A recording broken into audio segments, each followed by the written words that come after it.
Dun, dun, dun, dun, dun, dun, dun. Dun, dun, dun, dun, dun, dun, dun, dun. Whoopsh. Hello, and welcome to the next episode of Matt and Todd Go to the Movies, the podcast where Matt and Todd go see a movie, and then we talk about it from the parking lot right after the movie in Matt's Xterra. I am Todd Domer. And I'm Matt Malloy, and welcome to this episode where we will be giving our gut reactions to The Call of the Wild, starring Harrison Ford, who played Indiana Jones, which I think is the connection we were going for with the opening theme. So this movie is based on a book called The Call of the Wild, which I read a long time ago and didn't really remember any of it. Nothing came to mind as I was watching the movie, other than there's a dog in it.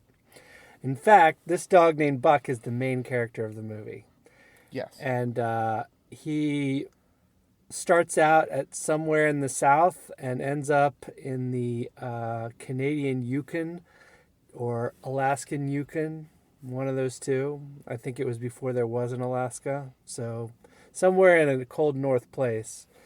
And that journey is what the movie covers, as he goes from being kind of kidnapped from his home to ending up somewhere up north delivering mail in Canada via dog sled, and the lessons he learns as being a member of the dog sled team, to eventually ending up with Harrison Ford, and they go on an adventure together, even farther north, and following the call of the wild. Good job. So, what'd you think, Todd? This is a pretty standard. I liked it, but I don't think there's anything truly special about it. I never read the book, so I didn't have that knowledge going into it. But I feel like it's a pretty, I don't know, we use this term a lot, paint by numbers kind of story of you follow this dog and you follow the dog through the good times and the bad times. Then you meet Harrison Ford, and he's a down on his luck, grumpy guy, and which is just Harrison Ford at this point. Like, I think he did a fine job, but I don't think it was at all a stretch for him, what he was playing of just grumpiness and old. Yeah, the dog being CGI was distracting at times. Like, I think they did fine with it, but there was just like a couple of times in the movie that I was just like, this dog looks weird. Like, and I think a pretty beautifully shot movie, like seeing the Canadian or Alaskan or whatever it is, wilderness, and the Yukon, or however it's pronounced. Yeah, so I mean, I was along for the ride, but I don't think I can like give it like a rave review. I liked it, but it was just like pretty formulaic. You kind of just, I feel like you just kind of knew where everything was going through most of the movie. No twists and turns, no twisty turns in this one. Mm-hmm. So, yeah. So if you're, I actually, the entire time I thought to myself, I was like, I should have brought my daughter to this movie, because I think she would have really loved a dog movie. So it's pretty safe for kids. So if you're a parent and you're looking for a movie to take your kid to, I think this is a pretty okay movie for that. And otherwise, if you're a dog fan or a Harrison Ford fan or a Wild fan, go ahead, see this movie. Yeah. Not a whole lot to like. There weren't many takeaways or anything from this movie. It was pretty formulaic, pretty okay. Just kind of there for me. Okay. Well, I agree with a lot of what you said. I did like the movie, and I think the target audience you mentioned, people, dog lovers, animal lovers, nature lovers. This is going to be right up your alley. I feel like there were a lot of those people in the theater with us who got like everything that they did with the dog to get a laugh from. I feel like really resonated with a lot of the people Right. at our theater who Right. were very audibly happy every time the dog did something cutesy doggish. Right.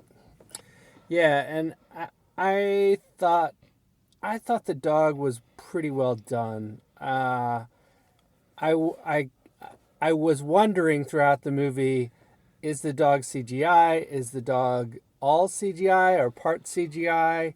And we watched the credits afterwards, and I think the dog was all CGI. But it was pretty well done if that was the case, because there was it looked like a dog for I'd say 95% of the time. Yeah. I don't know what about the other animals in it? I'm not sure either, but they looked really good. I think they were probably more likely actual representations of the animals, real live ones. But I don't know how much you can do with this story. If you know the story coming in, you probably know what's going to happen in the movie. I don't know if they deviated from it at all, but it really seemed like, Todd, you use the term paint by numbers, and there's not a lot they could do with the story, I don't think, to spice it up, since it's a book adaptation. But I thought the different parts of the story were interesting, especially his time with a interracial relationship, a black man and a woman. She may have been Native American, not sure, just by looking, but they were in a relationship. That's how I took it. It was Native American and French black guy. Yeah, from Quebec. Quebec. So delivering the Canadian mail through the wilderness, I thought that was an interesting take, and probably a deviation from the book. I don't know, but I thought that was a nice little bit of modernization if they did do that, or interesting if it was that way in the original book by Jack London. So overall, I would say I liked it. I thought it was pretty well done, and I would say this movie could be for anyone. Go see it. Yeah, it's all good. Not every movie needs twists and turns and stuff like that. This is a True. Pretty straightforward movie, and they did a good job with it. So. Yeah. So, how many drunken Harrison Fords would you give this movie? Mm-hmm. Well, more drunken Harrison Fords is better here, and I'm gonna go probably a little higher than you. I'm gonna go 3.8 drunken Harrison Fords. Nice. I think it wasn't quite over that threshold of being in the 4 range, but I did think about that a little bit. But I think 3.8 is a fair assessment. It's a movie that, I don't think anyone's going to be real disappointed at the end of the movie. Yeah.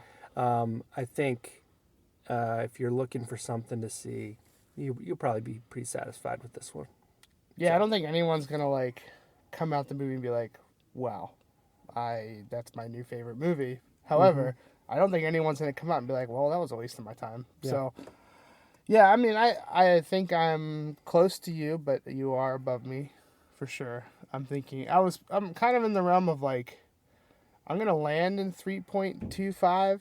I was going to land in a firm 3, but I'm giving it the 0.25 because I do feel like it captured something in my movie experience of a little bit of wanderlust for me, of being I've thought about moving and going someplace and starting over and stuff like that, and this movie I think hits that kind of resonation with maybe other people's experiences too. I'd be like, man, wouldn't that be kind of cool?